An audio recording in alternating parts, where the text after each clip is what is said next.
З лікам 1-0 вядзе ў Крумкачоў. Амельянчук на 17-й хвіліне.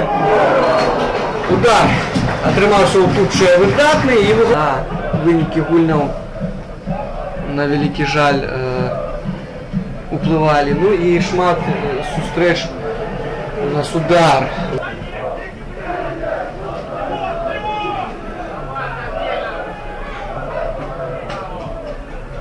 Отбиваются могилевцы в угловые. Тут на вастрыне атаки был Александр Яцкевич. Рыхтуется укидывать мяч Заута. Кики. Шепелев. 81-я хвилина гульни у нас стартовала. Спроба пробить Бардукова. Мяч в руках Панкратова.